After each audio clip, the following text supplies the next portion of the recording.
Estamos voltando para o livro de 1 Reis, agora o capítulo 5, 6 e 7.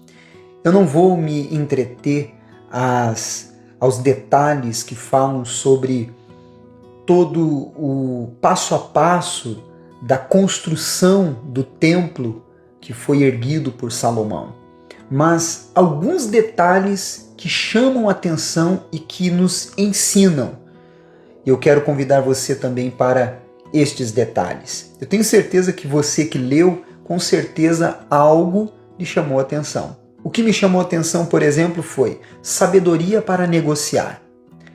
A obra de Deus versus a mão do homem e tentando dar um jeitinho no erro cometido. No capítulo 5, do versículo 1 até o versículo 12, nós vemos Salomão, ele tendo um encontro com o rei Hirão. E ali eles trocaram palavras, fizeram acordos, firmaram alianças, negociaram. Eu vou ler para você o versículo 7, que diz assim: Ouvindo Hirão as palavras de Salomão, muito se alegrou e disse: Bendito seja o Senhor, hoje o Senhor, que deu a Davi um filho sábio sobre este grande povo. E aí lá no versículo 12 diz: Deu o Senhor sabedoria a Salomão, como lhe havia prometido. Havia paz entre Hirão e Salomão, e fizeram ambos entre si aliança. Uma das capacidades que vem da sabedoria divina é saber negociar. Isso é muito importante a todas as pessoas que trabalham empreendendo, os empresários, todas as pessoas que entram em algum tipo de negociação em algum momento de sua vida. Porque Salomão, ele negociou e firmou parceria com o rei Hirão. Esse negócio permitiu que a construção do templo fosse iniciada. Quando temos a sabedoria divina, ela nos conduz a não termos prejuízos e realizarmos os investimentos corretos. Por isso que sempre quando você for realizar qualquer tipo de negociação, qualquer tipo de decisão econômica, financeira, algum empreendimento, ore antes. Peça a Deus: Senhor, vá adiante, guie os meus passos, as minhas palavras, me dá entendimento, me dá sabedoria. No capítulo 7, no versículo 7, quando começa ali a edificação do templo, me chamou a atenção este versículo que diz assim, preste atenção: Edificava-se a casa com pedras, já preparadas nas pedreiras, de maneira que nem martelo, nem machado, nem instrumento algum de ferro se ouviu na casa quando a edificavam. Você sabe que nós vivemos em uma época em que temos o evangelho e a religião. Parecem os mesmos, mas não é. Andam praticamente em linhas lado a lado, mas são completamente opostos os seus caminhos. Nós vemos aqui, nesse detalhe das pedras, elas eram levadas para a construção do templo e ali na casa, no templo, elas não eram moldadas, não se ouvia instrumento humano. E o que isso nos faz entender? Que havia pureza. Era isso que Deus queria. Vemos a pureza do que de fato é a obra de Deus. Não tem o dedo do homem. Só há de fato o agir de Deus, o fluir do Espírito Santo, quando a obra de Deus está em evidência.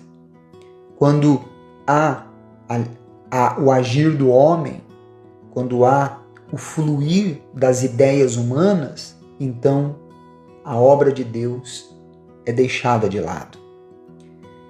Quando foge disso, entrando à mão do homem, deixa de ser evangelho e torna-se religião. Evangelho, existe a voz de Deus, há a voz de Deus, a presença dele.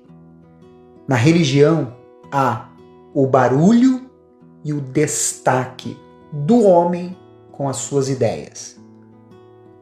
Aqueles instrumentos que foram ditos que não eram utilizados, simboliza a religião sendo removida, simbolizam as ideias humanas, doutrinas humanas, ideologias humanas sendo removidas, para que o evangelho esteja em evidência.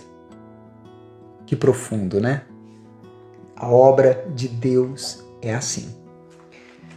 No versículo 11 ao versículo 13 diz: Então veio a palavra do Senhor a Salomão, dizendo: Quanto a esta casa que tu edificas, se andares nos meus estatutos, executares os meus juízos e guardares todos os meus mandamentos, andando neles, cumprirei para contigo a minha palavra, a qual falei a Davi, teu pai. E habitarei no meio dos filhos de Israel e não desampararei o meu povo. Tal como para com Salomão, quando andamos nos estatutos de Deus, executamos os juízos de Deus, guardamos os mandamentos de Deus, temos o cumprimento da palavra de Deus sobre a nossa vida. Pratique isso.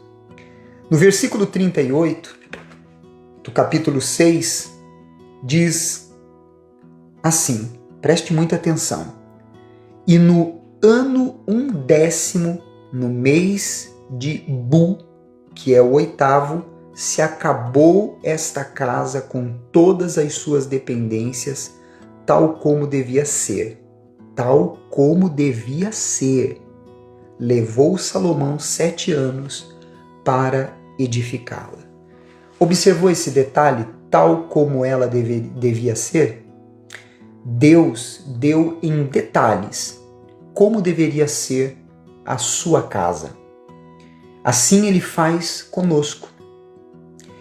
Ele trabalha em nós nos mínimos detalhes, quando nos disponibilizamos a Ele, quando nos entregamos sem reservas. Ele nos torna uma obra-prima dele. Permita que Ele faça isso em você, para que eu, você, nós sejamos exatamente como devemos ser, como Ele quer que sejamos. Que maravilha!